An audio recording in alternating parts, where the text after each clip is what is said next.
se tiendra dès 20 heures très précises. Un grand moment de célébration dans l'optique d'entrer dans l'année 2018 dans la présence de Dieu. Il a renouvelé ma famille. Au programme, vous aurez louange, adoration, prédication, déclaration prophétique, guérison, délivrance, interdiction à toute maladie d'entrer avec toi en 2018. Au revoir 2017, bienvenue 2018. Ce sera ce 31 décembre 2017, dès 21 h à la Cité de Célébration. Shalom.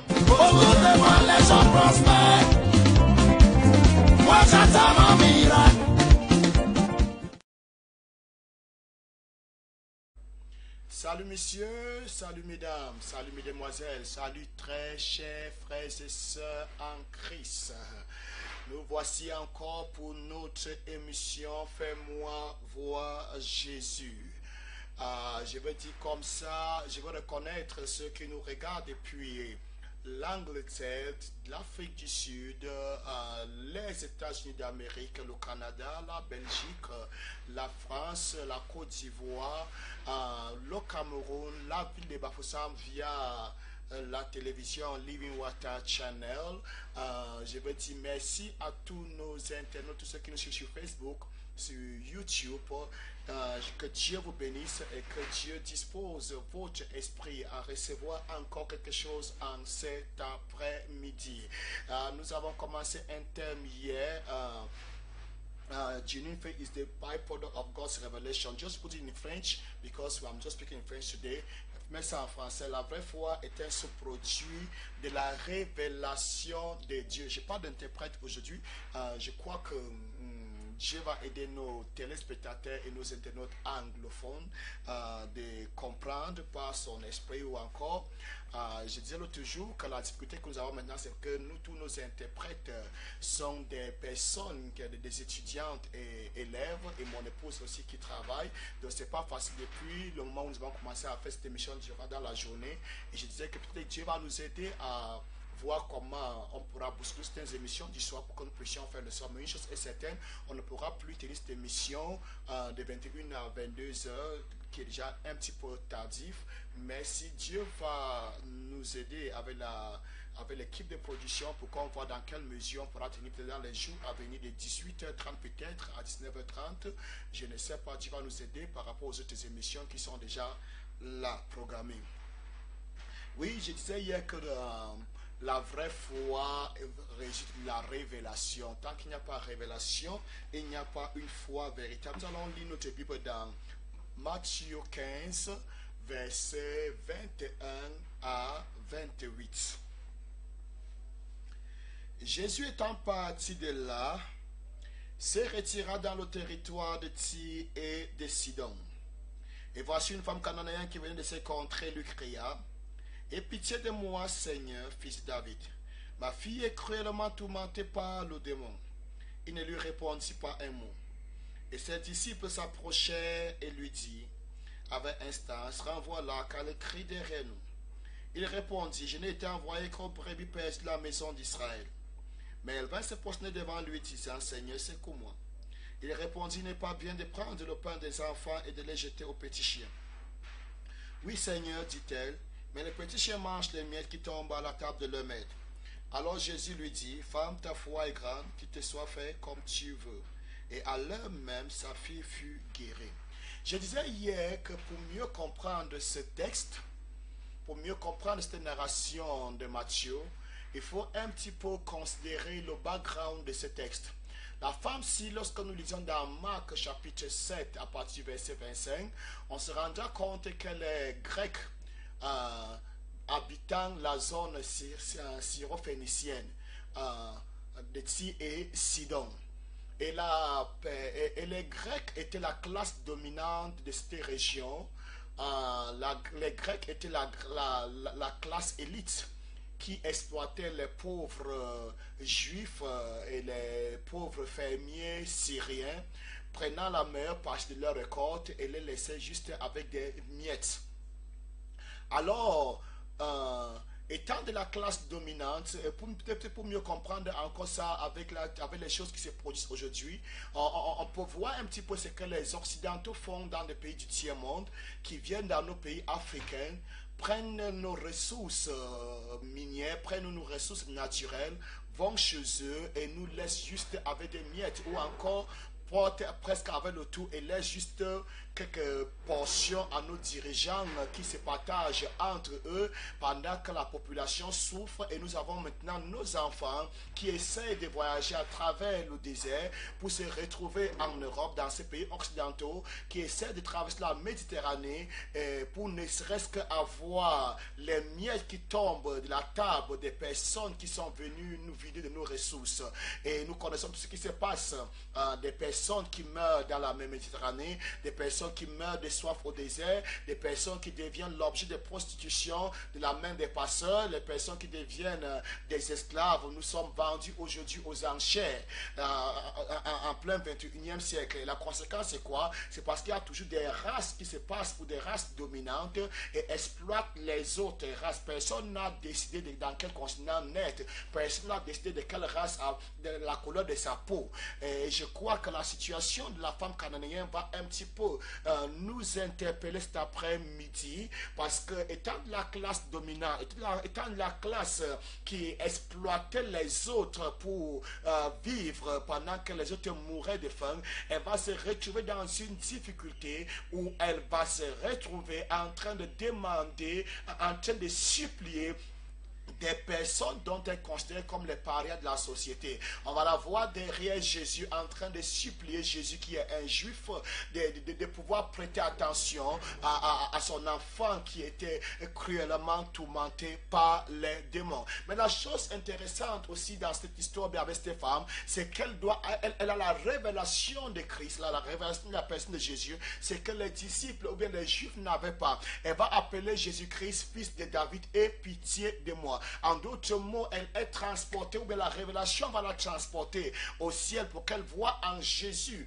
la personne du Messie tant attendu. Et ayant reconnu Jésus-Christ comme le Messie tant attendu, le chiffre prophétisé par Jacob, l'ancêtre des Juifs, ayant reconnu Jésus, le Fils du Dieu vivant, elle va maintenant charger, ou bien elle supplie Jésus de descendre en enfer et de délivrer sa fille qui était cruellement tourmentée par les forces de l'enfer. C'est la chose intéressante qu'il y a dans cette histoire. C'est l'une des choses intéressantes qu'il y a dans cette narration, c'est qu'elle voit en Jésus, elle a eu la révélation de la personne de Jésus, elle a eu la révélation de Jésus comme le Fils du Dieu vivant, comme le Messie tant attendu. C'est pour ça qu'elle va crier derrière Jésus, fils de David, aie pitié de moi. Et je dirais donc que la chose bizarre, c'est que même les Juifs n'avaient pas cette révélation de Christ. Même les apôtres qui marchaient avec Christ n'avaient pas la révélation de Christ. C'est pourquoi il y avait toujours cet esprit de rivalité parmi eux. Je vais être le premier, je vais être le premier, ainsi de suite. Pourquoi? Parce qu'ils voyaient en Jésus juste un roi naturel. Mais la femme a vu en Jésus non seulement un roi terrestre, mais au-delà du roi terrestre, elle a vu en Jésus un roi spirituel, capable de descendre dans le monde spirituel de l'enfer et de délivrer sa fille qui était tourmentée par les démons. Et je disais encore hier, aussi longtemps qu'il n'y a pas la révélation, il n'y a pas une foi véritable. Donc la foi est un sous-produit de la révélation. Il y a des personnes qui sont on appelle en anglais des churchgoers, des personnes qui viennent à l'église mais qui n'ont pas vraiment la foi en Christ. Des personnes qui viennent à l'église parce que ces personnes veulent faire plaisir à un ami, des personnes qui viennent à l'église parce que ces personnes veulent faire plaisir à leur patron qui est devenu chrétien, des personnes qui viennent à l'église parce que les parents sont chrétiens et puis pour ne pas désobéir aux parents, on vient aussi à l'église. Mais la réalité est celle-ci, moindre coup de vent, moins de persécution, ces personnes vont renoncer à Christ. Tu vas te demander pourquoi la personne renonce à Christ. Mais la vérité est celle-ci, la personne n'a jamais connu Christ. Parce qu'on ne peut pas avoir une foi authentique en Christ, en la personne de Christ, sans une révélation certaine de la personne de Christ. Donc la foi véritable, la foi authentique vient de la connaissance de la personne de Christ, vient de la révélation. Qu'est-ce que nous appelons révélation? La révélation, c'est voir les choses telles que Dieu voit. Donc lorsque nous parlons de la révélation de Christ, de la révélation de Dieu, c'est de voir Dieu tel que Dieu se voit lui-même. Donc, la bonne nouvelle dans cette histoire, c'est que la chose intéressante dans cette narration de Matthieu, qui est aussi reproduite par Marc, c'est que, je ne sais pas, je crois que c'est Marc qui est la première personne à écrire, et puis vient Matthieu. Bon, c'est pas important pour le moment, mais je dis ceci, que ce soit Marc, que ce soit Matthieu, la bonne nouvelle, c'est que cette femme a eu la révélation de Christ. Et c'est sur cette révélation que sa foi était bâtie. C'est pourquoi personne ne pouvait la décourager. Les disciples ont fait tout pour la décourager. Mais elle ne pouvait pas être découragée. Parce que sa foi était basée sur la personne de Christ.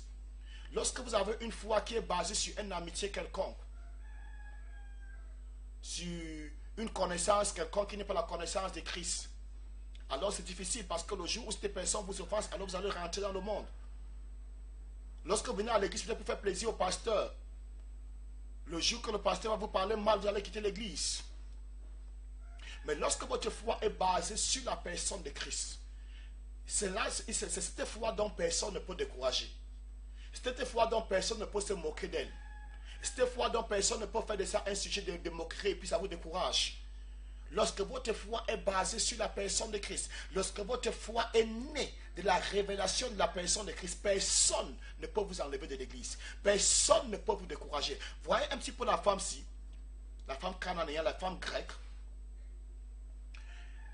Des personnes qui veulent réduire sa foi au silence ne sont pas des non-chrétiens, ne sont pas des non-croyants, mais étaient bel et bien des personnes qui étaient avec la personne de Christ.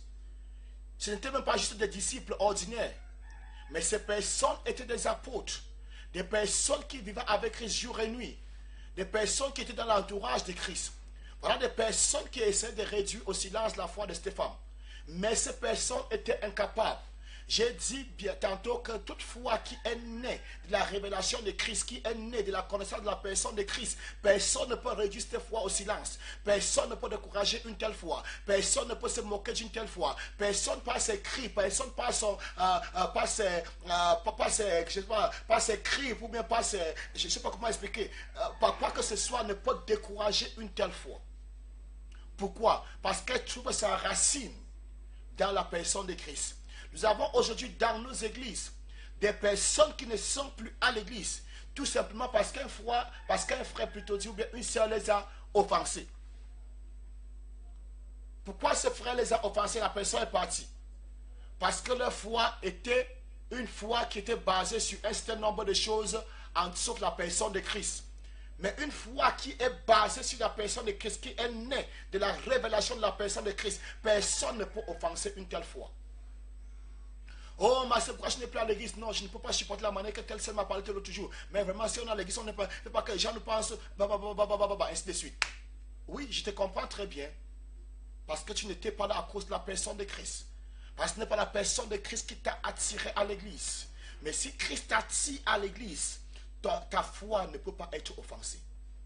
Si c'est la personne de Christ qui t'a amené à l'église, ta foi ne peut pas être découragée.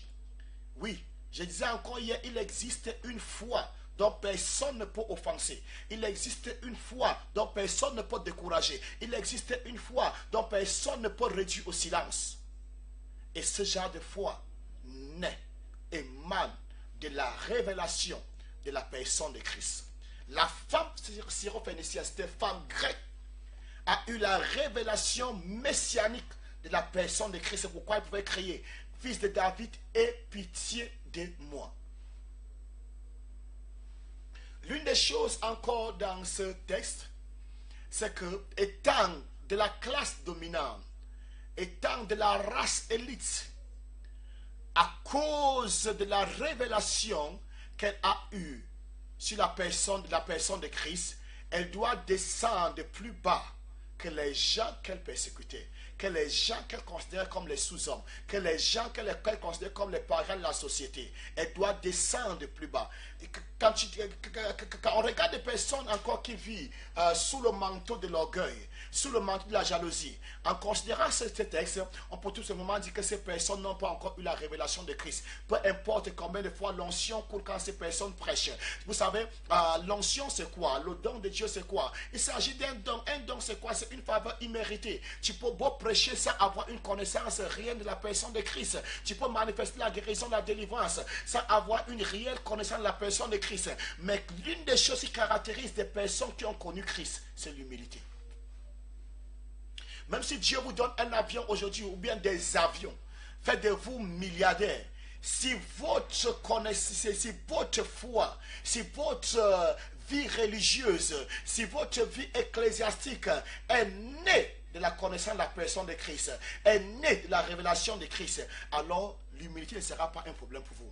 Vous allez être humble parce qu'à chaque fois vous allez connaître que ce Dieu est humble. Tout ce que j'ai ne vient pas de mes forces, mais ça vient de Dieu qui a eu miséricorde envers moi.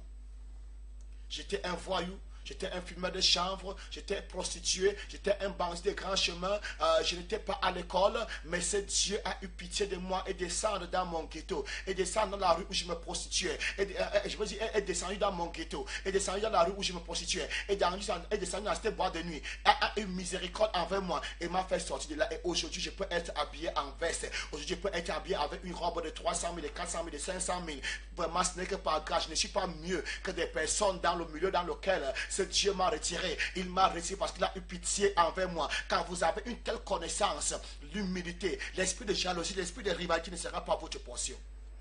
Donc la femme si grecque d'origine est descendue plus bas que des personnes qui hier est considérées comme des sous-hommes. Elle criait derrière ces personnes. Fils de David, aie pitié de moi. Pendant que ces personnes la criaient dessus. Tais-toi. Mais elle insistait. Elle n'a pas voulu regarder son rang social. Frère, sœur, quand tu as la révélation de Christ, tu ne parles plus de tes galons. Quand tu as la révélation de Christ, tu ne parles plus de tes médailles. Quand tu as la révélation de Christ, tu ne parles plus de la couronne. C'est malheureux qu'aujourd'hui à l'église, nous avons des rangs à l'église. Nous avons des... C'est l'artiste Ronce qui a dit qu'il y a des... Quoi là? Qu'il n'y a pas de parapluie et de godasses dans le royaume de Dieu. Les josephologues, les mariologues. Nous avons aujourd'hui les généraux de Dieu, les colonels de Dieu, les maréchals de Dieu, les sergents de Dieu, les adjudants-chefs de Dieu, ainsi de suite. Pourquoi toutes ces choses? Parce qu'on n'a pas encore eu la révélation de Dieu. Quand tu as la révélation de Dieu, quand ta foi en Christ est née de la révélation de la personne de Christ, alors ton langage devient comme celui de Christ. Même quand on t'insulte, tu dis que ton nom soit glorifié, Seigneur. La Bible dit qu'injurier ne rendait point d'injure, mais ça en remettait à celui qui jugeait justement. Donc quand tu as la révélation de Christ, quand ta foi est née de la personne de Dieu, de la révélation de la personne de Dieu, l'une des choses qui te caractérise, c'est l'humilité. Ton vengeur devient Dieu. Quand des personnes même qui te dépassent, je veux dire, des personnes que tu estimes que tu les dépasses de loin, viennent commencer à te persécuter, tu es capable de les déchirer en 1000 morceaux, mais à cause de la révélation de la personne de Christ, tu te dis seulement, Seigneur, prends contrôle. Voilà Christ qui était Dieu. Il a pris la forme humaine, a été giflé et n'a pas répondu. A été attaché et n'a pas répondu. A été fouetté et n'a pas répondu. A été cloué sur une croix et n'a pas répondu. Sur la croix même, on s'est moqué même de lui. Mais il n'a pas, il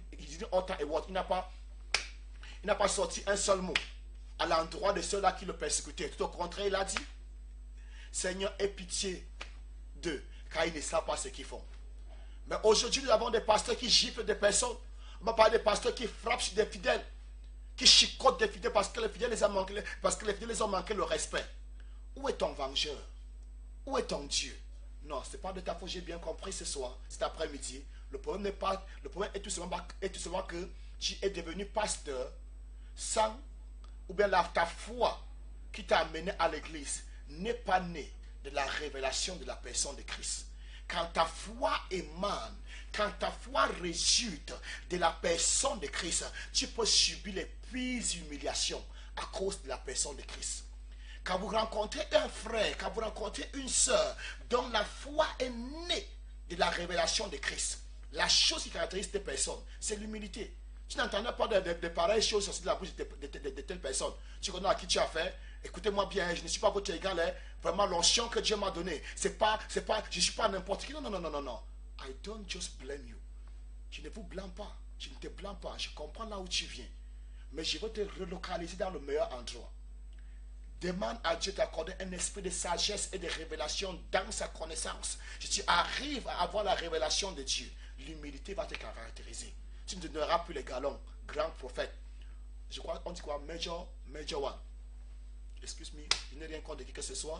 Mais quand tu comprends, quand tu arrives à ce niveau où tu te réalises que tout ce que j'ai vient de Dieu, je ne suis pas meilleur que les autres, c'est tout simplement la grâce de Dieu, la miséricorde de Dieu qui m'a localisé. Tu te donneras des galons de Major One, Senior Prophet. Oh God help us. Senior Evangelist, Senior Apostle, Archpope, Archbishop. Je prie ce soir, personne de nous, ou bien nous avons tous à soupirer que Dieu se révèle à nous. Plus nous connaissons Dieu, plus nous devenons humbles. Plus nous connaissons Dieu, plus notre foi reflète l'image de Dieu. Ma prière ce soir, cet après-midi plutôt dit, que Dieu nous amène à la connaissance de sa personne. J'ai vu des prédicateurs, ou bien nous parlons de prédicateurs, qui pendant 45 minutes de prédication, 30 minutes sont centrés sur eux, parlant de ce qu'ils sont, parlant de leur rang social, parlant de leur maison, parlant de leurs avions, parlant de leur jet privé, parlant de leur voiture, parlant de leurs enfants qui sont dans de meilleures écoles. Gloire à Dieu pour toutes ces choses. Mais je dis, quand nous avons une foi qui émane de la révélation de Dieu, qui est née de la révélation de Dieu, tout ce que Dieu fait dans notre vie, nous venons devant lui, nous enlevons nos couronnes. La Bible dit que les vieillards enlèvent leurs couronnes et se prosternent devant Dieu. Lorsque nous avons une foi qui est née de la connaissance de Dieu, on se soucie plus des autres qu'on ne se soucie de nous-mêmes. La Bible dit que l'humilité fasse en sorte que nous voyons les autres plus grands que nous voyons des autres meilleurs qu'à nous. Je crois par la grâce de Dieu que quelqu'un cet après-midi aura la connaissance de la personne de Dieu. Je crois par la grâce de Dieu que quelqu'un cet après-midi aura la révélation de Christ. Vous savez, quand vous avez une foi qui est née, qui résulte, qui émane de la révélation de Christ, j'ai dit tantôt, personne ne peut décourager une telle foi. Il ne s'agit pas d'une foi religieuse. Il s'agit d'une foi qui est née d'une connaissance, d'une relation, d'une révélation personnelle de la personne de Christ à votre endroit. Voilà des fois que personne ne peut décourager. Voilà les fois qui... Voilà la foi dont personne ne peut décourager, plutôt dit. Voilà la foi dont personne ne peut offenser. Voilà la foi qui tient jusqu'au bout. Voilà la foi qui est capable de subir les pires humiliations, les pires persécutions à cause de la personne de Jésus. Personne ne peut être à la hauteur de persécuter une telle foi. Parce que persécuter, cette foi sera toujours capable de dire Jésus est Seigneur. Même jusqu'à la mort, la foi là dira toujours Jésus est Seigneur. L'histoire nous parle de Perpétue pendant que l'Église subissait des pires persécutions. Je crois que c'est au 3e siècle. Perpétue était en prison à cause du Seigneur étant enceinte. Elle a donné naissance. À l'époque là, on tuait les chrétiens qui ne voulaient pas faire le culte de l'empereur romain. On les tuait. Et la chose maintenant est que dans le monde chrétien, beaucoup de chrétiens n'étaient pas tués. Pour dire plusieurs chrétiens d'une manière ou d'une autre faisaient le culte de l'empereur. Mais nous avons des personnes comme Perpétue. Nous avons des personnes comme comment il s'appelle, Polycarpe. Merci Franklin. Nous avons des personnes comme Ignace d'Antioche, des martyrs de l'église qui On a même, l'église même prié qu'il soit délivré. Ils ont dit quand l'église ne prie pas pour nous, pour moi. Que je subisse les pires fléaux du diable pourvu que je vois mon Seigneur. Quoi que c'est Ignace ou bien Polycarpe qui disait ça. Il a été mis sur le feu. On a voulu l'attacher. Il a dit non, ne m'attachez pas. Mon Dieu va me maintenir dans ces flammes. Je vais brûler sans créer de dégâts. Et généralement, dans ce stade, dans ce théâtre, comment ils appelaient ça à l'époque, où on brûlait ces chrétiens, le moment, l'apogée, le moment culminant, le moment où le sang explosait, la foule criait. Mais curieusement, pendant qu'on a brûlé, je veux dire, je crois que c'était Polycarpe, oui, Polycarpe, on a brûlé Polycarpe, on attendait qu'il explose. Sous des flammes, Polycarpe n'a pas explosé. La tradition nous raconte qu'on a même pris le couteau, on a percé son ventre. L'eau qui est sortie de son ventre a éteint les flammes. Alors regardez brûlé par les flammes, la Bible que son visage était tout frais, rayonnant de la gloire de Dieu. Même le stade des non-croyants ont crié que certainement cet homme était un saint de Dieu. Je ne parlais pas des martyrs aujourd'hui, des martyrs chrétiens, mais je voulais dire que des personnes dont la foi est née de la révélation de la personne de Christ sont des personnes capables de subir les pires persécutions à cause du Seigneur. Mais des personnes qui ont la foi religieuse sont prêtes à compromettre à tout bout de chemin. Nous avons des chrétiens aujourd'hui qui sont capables de corrompre pourvu qu'ils puissent avoir cette promotion, pourvu que le dossier puisse passer. On te reconnaît comme pasteur, mais c'est encore toi qui sors de l'argent pour donner. Que Dieu ait pitié de nous. Mais je dis tout simplement pourquoi? Parce que notre foi n'émane pas de la connaissance de Dieu. Et ma prière ce soir, pour moi, pour toi qui me suis, pour tous ceux-là qui sont assis sous le son de ma voix, que nous puissions mieux connaître notre Seigneur. Plus nous allons le connaître, plus nous aurons une foi véritable. J'ai parlé de Perpétue. Son père, quand il a donné naissance à son enfant, son père l'a même supplié qu'elle fasse le culte de l'empereur, qu'elle adore l'empereur, qu'elle pense à son bébé qu'elle est en train de laisser. Quoique, on a tué Perpétue, je crois, 2 semaines après la naissance de son bébé. Perpétue a dit, pour le Seigneur, et pour le Seigneur seul, je ne donnerai jamais l'adoration de Dieu, la gloire de Dieu à un homme. Dieu seul est Dieu. Et quand on a lancé Perpétue dans l'arène, pour que son bourreau la tue, la tradition nous raconte que l'épée à même son bourreau tremblait. C'est Perpétue qui a même tiré le couteau pour mettre en elle. Le monsieur tremblait de peur. Et Perpétue est morte. La tradition nous fait comprendre que la mort de Perpétue, au lieu de décourager les saints, a plutôt propulsé encore le réveil. Qu'est-ce que tu en as dit?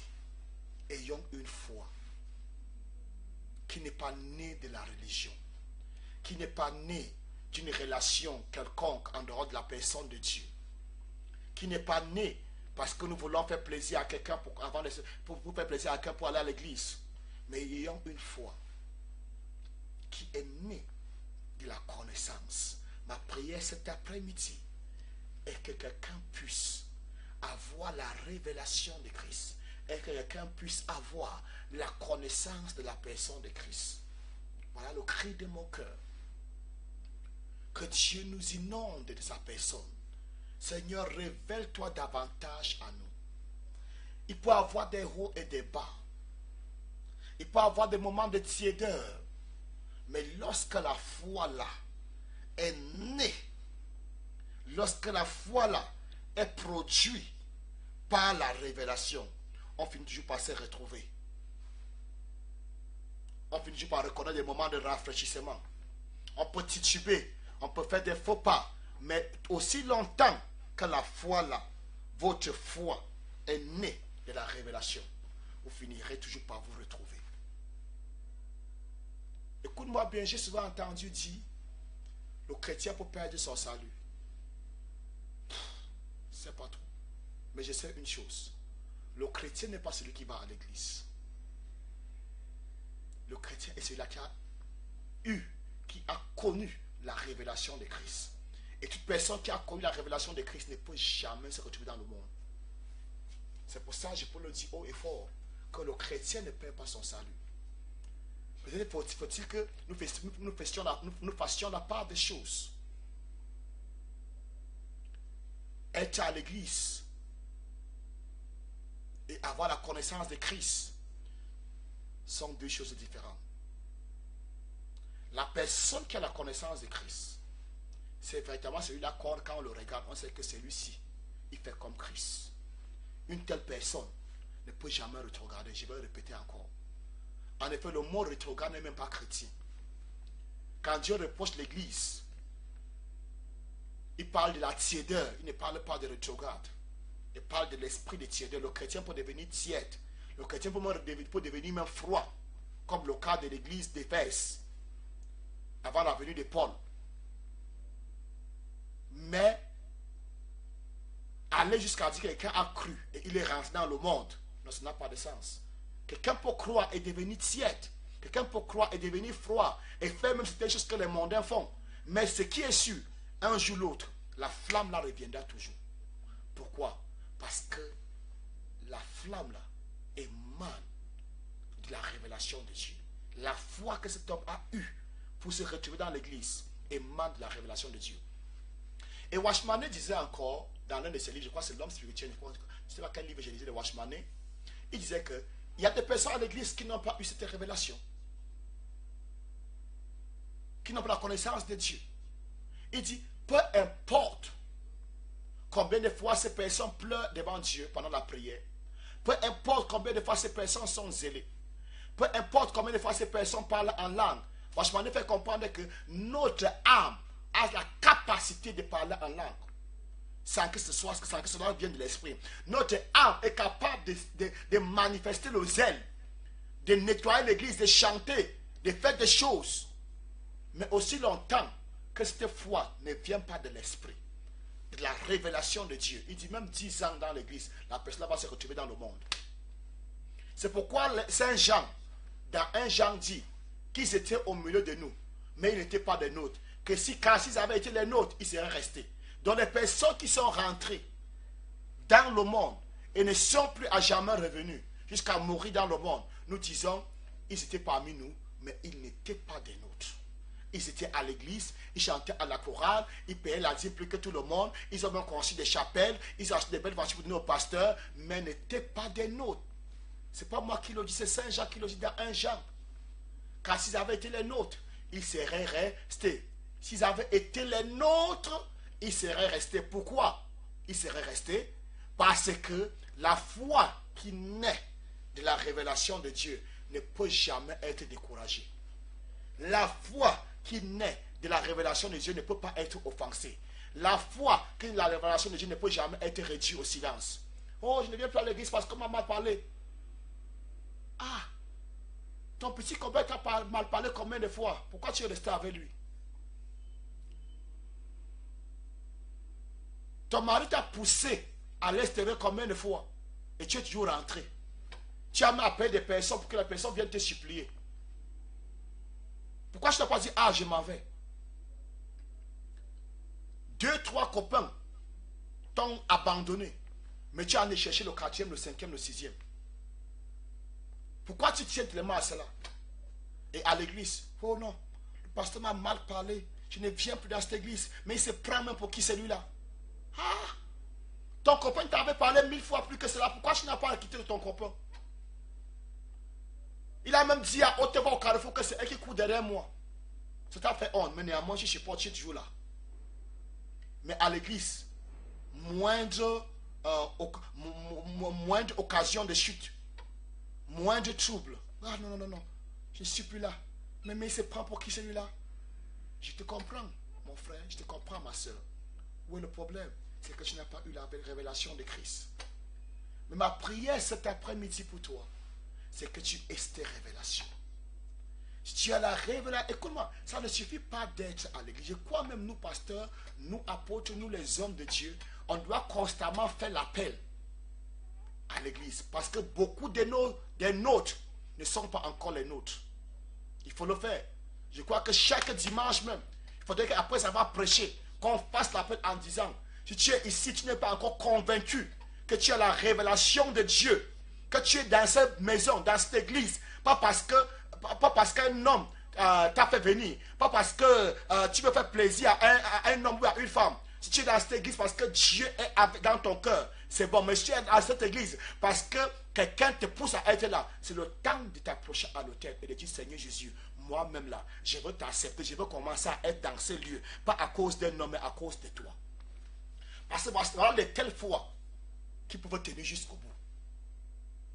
Je crois que nous devons le faire constamment dans nos églises. Si tu estimes que tu es dans ce lieu, parce que tu es venu seulement pour la délivrance, c'est le temps d'aller au-delà de la délivrance, d'accepter Jésus. La pierre des langues, la pierre de l'édifice. C'est le temps de dire, Jésus, viens dans mon cœur. La délivrance, c'est une bonne chose. Écoutez-moi bien. Par la grâce de Dieu, j'ai un ministère de guérison et de miracles. J'ai vu mon Dieu guérir plusieurs non-croyants. Écoute-moi bien. Pour ce qui est de la guérison divine, Dieu donne à qui il veut, comme il veut, quand il veut. La condition pour être guéri par le Seigneur Jésus-Christ n'est pas d'accepter Jésus. Ce n'est que d'accepter que dans son nom, il y a la guérison. Tu peux accepter ce nom pour ta guérison sans pour autant accepter ce nom pour ton salut. La Bible nous le fait comprendre. Je répète encore ce qu'il vient de dire. Tu peux accepter le nom de Jésus pour ta guérison, pour ta délivrance, pour ta prospérité, sans pour autant accepter ce nom pour ton salut.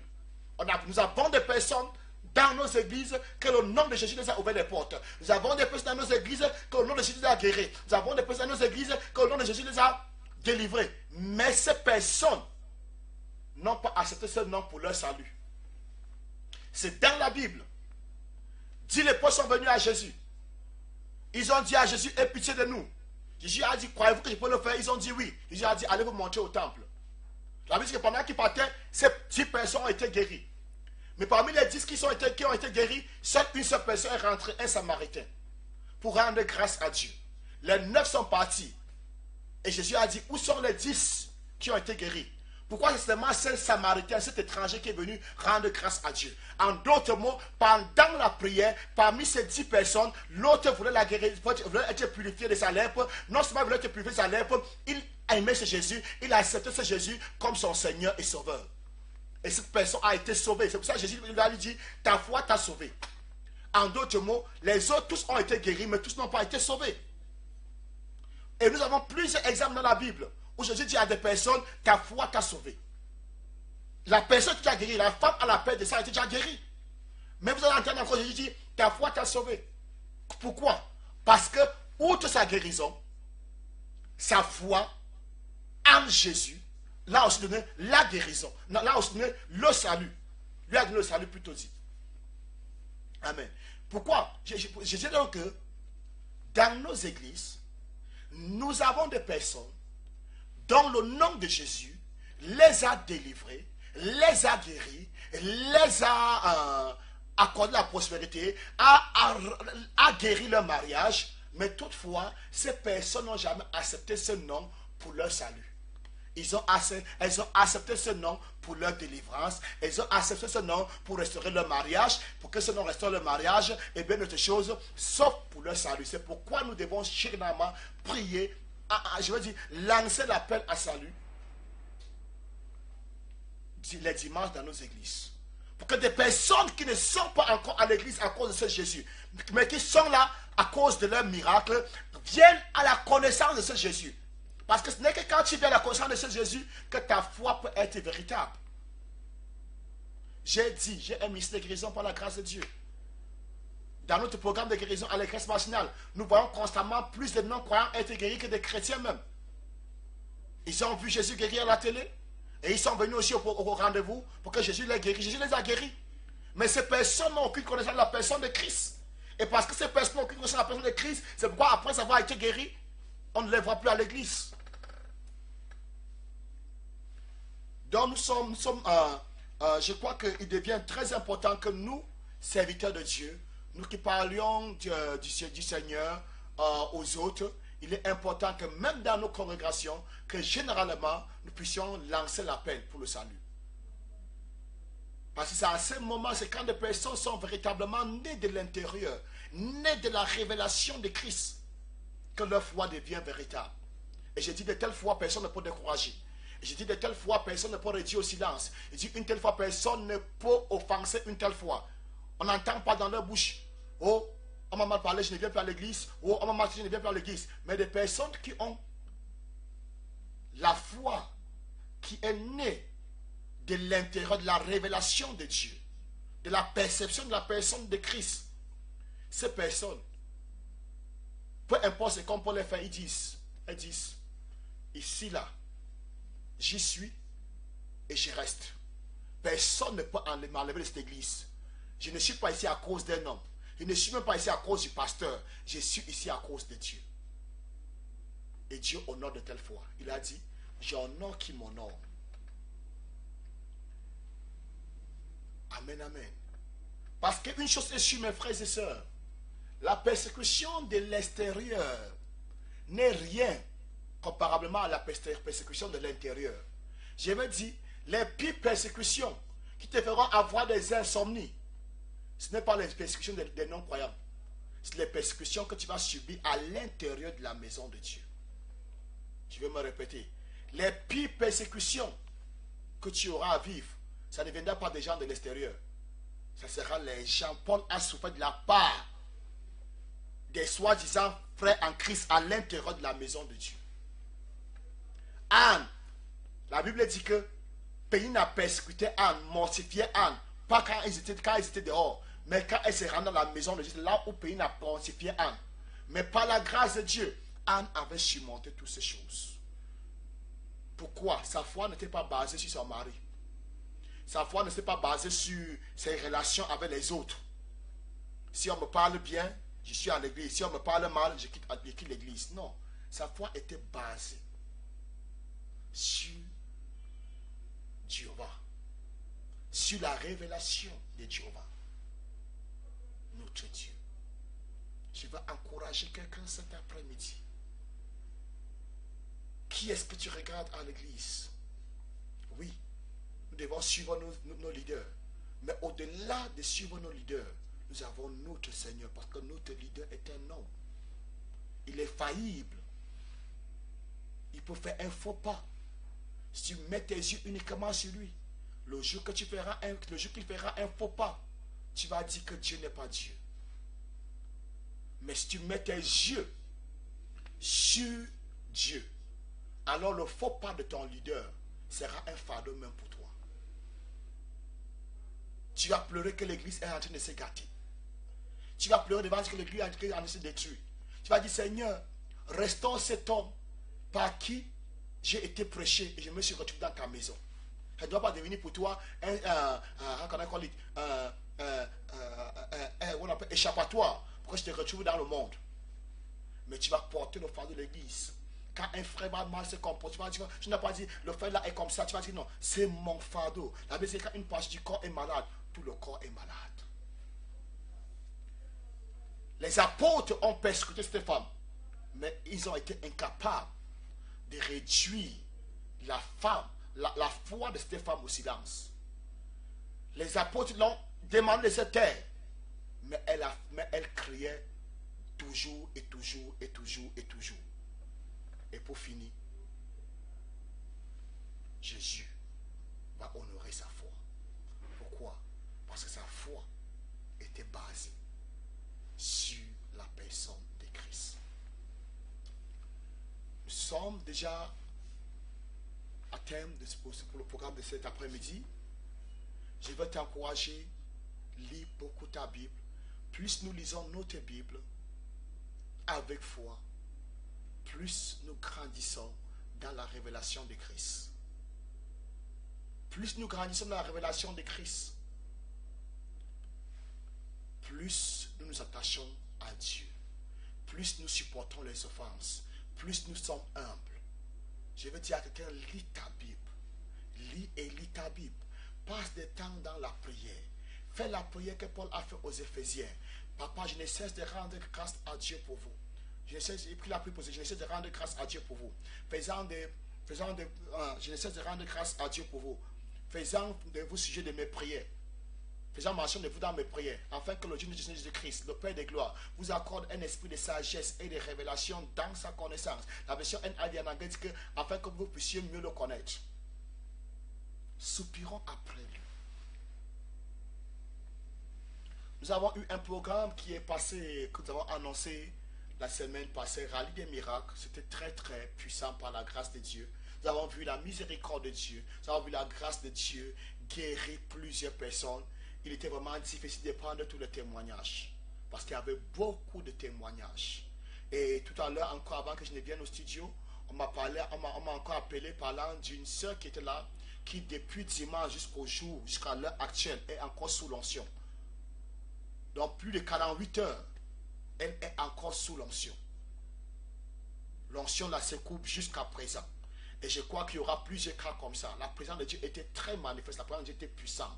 Les chaînes ont éclaté. Et la même soeur, on m'a dit que les gens qui l'avaient déjà oublié, en effet, son téléphone ne fait que sonner.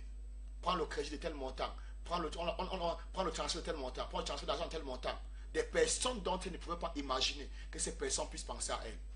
Et c'est ce que j'ai dit, que la délivrance de ce dimanche ne sera pas seulement du corps, ne sera pas seulement la guérison physique, mais il y aura même la guérison matérielle, la guérison financière. Et si tu as été scotché via les réseaux sociaux pendant ce programme, sens-toi libre, partage ton témoignage avec nous. Et le nom de Dieu sera davantage glorifié. Et je dis toujours, si tu as des sujets de prière, sens-toi libre, envoie-nous ça par SMS, envoie ça par des réseaux sociaux, par Facebook, par YouTube, ou bien par appel téléphonique. Ce numéro aussi est un numéro WhatsApp, donc sens-toi libre, tu peux appeler. Et Dieu va te bénir. On va se retrouver demain à la même heure, 13h, 14h. Si tu as été béni par cette vidéo, partage cette vidéo. Souscris-toi, abonne-toi à notre chaîne YouTube, Living Water Channel. Et Dieu va te bénir davantage. Sois loué, Seigneur, sois exalté. Merci pour cet après-midi. Merci pour les personnes qui nous ont suivis. Il me vient à l'esprit de prier pour toi. Tu veux la révélation de Jésus. Tu n'es pas certain de ta foi en Christ. Ce sont des causes peut-être matérielles, je ne sais pas, humaines qui t'ont poussé à l'église. Tu vis à l'église, tu fais des choses à l'église, mais tu sens que la foi véritable n'est pas là. Et cet après-midi, tu veux la révélation du Seigneur Jésus-Christ pour qu'il établisse en toi une foi authentique. Tu peux fermer les yeux, les mains et les lever. En signe d'abandon, nous allons prier ensemble. Tu vas juste répéter après moi. Et tu le fais du fond de ton cœur. Je te prête juste les mots, mais tu le fais du fond de ton cœur. Ça veut dire que tu le fais avec foi. Et Jésus va venir dans ton cœur. Il va se révéler à toi. Et ta foi sera établie sur les fondements de Christ. Nous allons prier. Tu vas répéter juste après moi. Seigneur Jésus, j'ai entendu ta parole. Je crois que tu es le Fils de Dieu. Viens dans mon cœur et sois mon Seigneur et Sauveur personnel. Révèle-toi dans mon cœur pour que ma foi soit établie sur toi et non sur un homme et non sur une chose. Saint-Esprit de Dieu, viens dans mon cœur et aide-moi du jour au lendemain de connaître davantage le Seigneur Jésus-Christ. Toi, Satan, je te chasse de ma vie, car à compter de ce jour, je n'ai plus aucun lien avec toi. Je me sépare de toi. Je te divorce. Parce qu'à compter de ce jour, j'appartiens à Jésus. Merci Seigneur Jésus, parce que tu m'as sauvé. C'est au nom de Jésus que j'ai prié. Amen. Si tu as fait cette prière par la foi, ta foi est maintenant établie sur les fondements justes, qui est la personne même de Jésus-Christ, notre Sauveur et Seigneur. Pour ceux-là qui sont malades dans leur corps, tu peux mettre ta main là où tu es malade. Pendant que je fais cette prière, à l'immédiat ta douleur disparaît. Et ne garde pas ton témoignage. Envoie-nous ton témoignage. Si ta souffrance là où tu ne peux pas mettre la main, tu peux mettre juste la main juste sur ta tête. Ça peut ne pas être toi qui es malade, peut-être c'est l'un de tes proches qui est malade et il n'est pas là, il ne voit pas cette émission avec toi. Tu peux juste mettre ta main sur la tête à son endroit.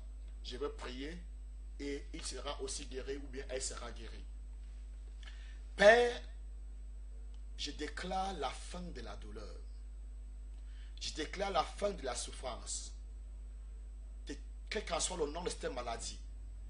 Toutes ces personnes qui ont mis la main là où elles souffrent dans leur chair. Toutes ces personnes qui ont mis la main sur leur tête. Papa, toutes ces personnes qui ont mis la main par rapport à un proche qui est malade. Je commande la guérison. Que la guérison germe sur ces personnes. Que leur douleur disparaisse à l'immédiat. À l'immédiat, pendant que je compte 1 à 3. J'ai dit 1, douleur part. J'ai dit 2, douleur part. Et j'ai dit 3, douleur part. Secoue ton corps, balance ton corps, tu verras que là où il y avait la souffrance, là est parti. Si je prie pour toi, alors que c'est parti, tu t'es placé pour un proche, pour une personne qui t'est liée, secoue aussi ton corps au nom de la personne qui souffre dans son corps. Tu vas l'appeler, il va te dire que la maladie est partie, elle va te dire que la maladie est partie. Seigneur Jésus, merci pour ces guérisons. Sois loué, sois magnifié. Papa, précède-nous encore demain matin, dès 13h.